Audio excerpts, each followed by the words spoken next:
Rabbit, rabbit, rabbit!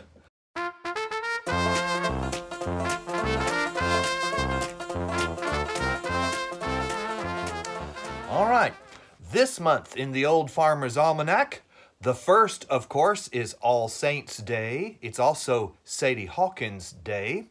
The fourth is Election Day, not to be confused with All Saints' Day. We've already had that. Now on Election Day, you vote for the devil of your choice. The fifth is the full beaver moon.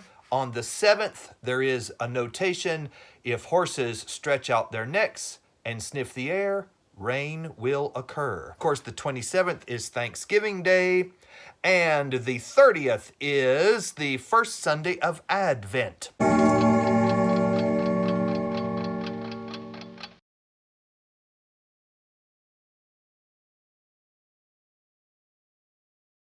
I want to tell you an old colonial American folk tale.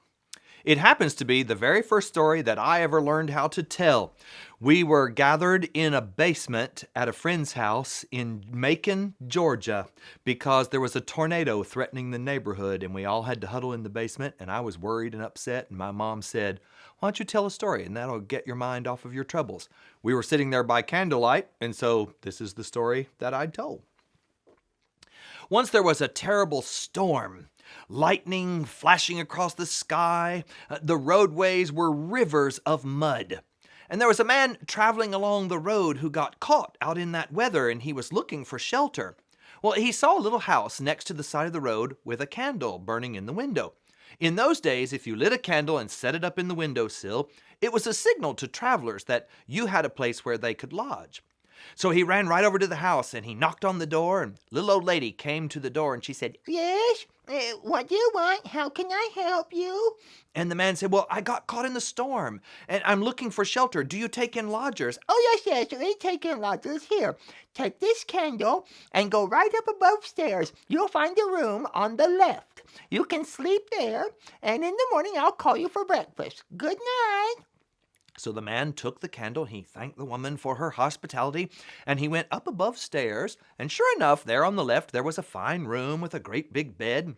He set the candle on a little table right by the door, crossed the room, shucked his breeches, and dressed in his big long nightshirt. He climbed right up in the bed, and he pulled the covers right up to his chin, but he couldn't go to sleep because he had forgotten to put out the light, and the bright candlelight was keeping him awake. But he hated to climb out of that nice warm bed and tiptoe across the floor barefoot. He might catch his death of a cold. And so he called for the old woman. And when she came into the room, he said, I forgot to put out the light. Could you do me the favor?" "Oh, no trouble at all, sir. I'm happy to oblige you. I'll just blow it right out. Oh, for heaven's sake. Well, I never saw..."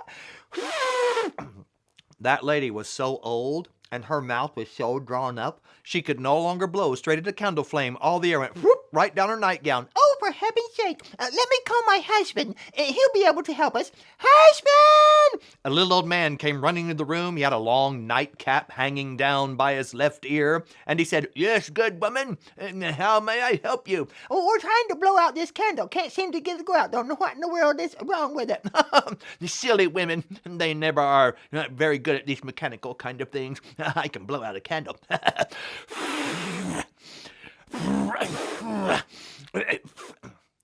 That old man had dipped snuff once too often.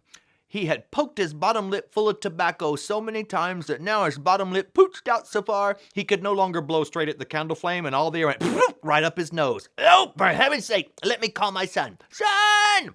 A little boy came running in the room, his nightshirt flapping about his knees. "Yes, Papa, you called for me?" "We're trying to blow this candle out. Can't seem to get it go out at all. I tried 3 times to blow it out." "That's true. I tried as well. It's the most vexing difficulty." "I can blow out a candle." That boy was a brawler. He had gotten into a fight at the schoolhouse, and somebody had poked him one in the jaw, and now his mouth was crooked, and he could no longer blow straight at the candle flame. "Oh, I'll call my sister. She'll set this straight." "Sister! Brother! A little girl came running in. Yes, dear brother, how can I help you? We're trying to blow this candle out. Can't seem to get it to go out at all. I've tried and tried and tried. There too, tried 3 times to blow the darn thing out. Won't go out at all. I tried as well. Oh, silly folk, I can blow out a candle.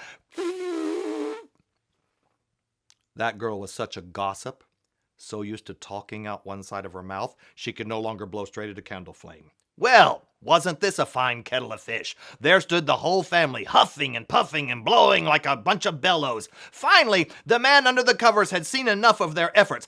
Oh, for heaven's sake! He jumped out of bed, ran across the room, grabbed up the candle snuffer, and snuffed it.